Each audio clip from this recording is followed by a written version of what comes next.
Gotta do it this way. Because this is something about helping people or being able to. I wrote a song, well, we haven't released, no one knows who I am yet, so. I wrote a song called Freedom recently, we haven't released it yet, and it's really about human trafficking, sex trafficking, abuse of women, exploitation of women and children. And I wanted to use it for something positive. I didn't want to really just release it, put it on iTunes and sell it. I was holding off to see what we could do with it. If somebody could use it for an organization, or if there was any way, put it on a website, podcast, just something to get it out there, bring awareness. If it generates money for someone, that's great. I got a message from one of the co-chairs of the Maryland Human Trafficking Task Force that they want me to perform it on January 31st at their Maryland Freedom Concert. It's a conference. It's going to be about maybe 400 people. Nice. And yeah. Nice. And really not for me to get money because I'm not getting paid for it, but just to get the song out for the awareness. Mm-hmm. And I'm looking for a charity right now to put up a page so that when people buy the song, the money will go to the charity. So I'm working on that right now. Kind of scrambling to get that done because that's how it is in indie world. Everything happens really quick. Mm-hmm. You can sit for months trying to promote something, and all of a sudden everything happens back to back. I have an EP coming out Monday. There's just all this stuff going on around Christmas time. So, but that's the way it is. That's awesome, and that's probably going to be more fulfilling to you than if you sold something and Oh, absolutely. I mean, I've been doing this for a while now. You put albums out, you perform. It's like you've been interrogated, right? I know. Nobody on the radio knows what we're talking about, but bright light. I'm getting videotaped with a really bright light. But you write songs. I'm all about writing and reaching people and helping people, and people connect with what I write usually. So you can put albums out and keep doing open mics, performances, and getting paid here and there for stuff. But I think overall, you have to have a purpose for what you're doing. And for me, it's more helping people, and whether it's inspiring people, or I have people that the one song that's coming out on Monday is a remix of one of my songs, Watch Me Fly, which if I had a hit, that would be it. And that came out originally in 2009, but these are the house remixes.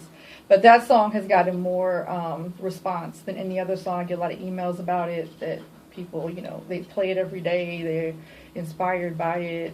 And that kind of thing is really important when you're an artist. The remixes are hot. You like them? Yeah. You want to talk about that now, or should we segue into that? Good segue. Great segue. I've never done house music. Originally, I started out as a singer-songwriter. I was working with Maurice Carroll of Stinky Face Music. And I put a couple of projects out. I Have My Life, the CD you have there, came out in 2011. They were calling me eclectic soul, that's my style, but I really write all genres of music. And I had met Dinga Gaba, who is a house music producer here in Baltimore. He's from South Africa, and he's internationally known. He's been building up his reputation over the years, and he has a label that he just launched.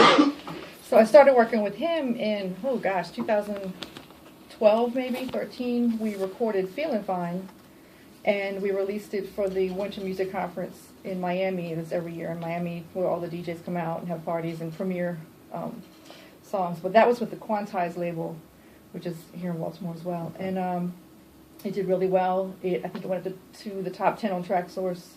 TrackSource, we don't know, is the big home for house music. And it's under Soulful House. It was considered Soulful House. But it did really well internationally. He was touring, with it and playing it, and there was people in Italy singing it back to him, and I was like, I want to be there and see that. Wow. But it's funny how music is anyways. Like, no one knows you in Baltimore, and they know me in South Africa, so it's interesting. You mentioned Baltimore Sun earlier, and that's actually the case with him. He's probably more known internationally than he is right here in his own backyard, which to me is ridiculous. Yeah, so we did Feeling Fine. We had a lot of success with that. He's launched his label this year, and I wanted him to do remixes for Watch Me Fly, which was my song that came out before.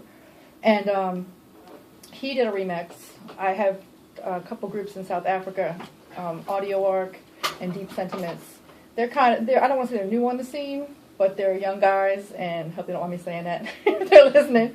And they just have, a lot of times people, go with the big name people to remix things, but there's people that need to have a chance, and there's people that are really hot and just need to be heard. And these guys have a lot of, if you know the South African sound, it's really, you heard the remixes, so you know. And then Maurice Carroll also did a new remix on it, so. And tell them how they can get the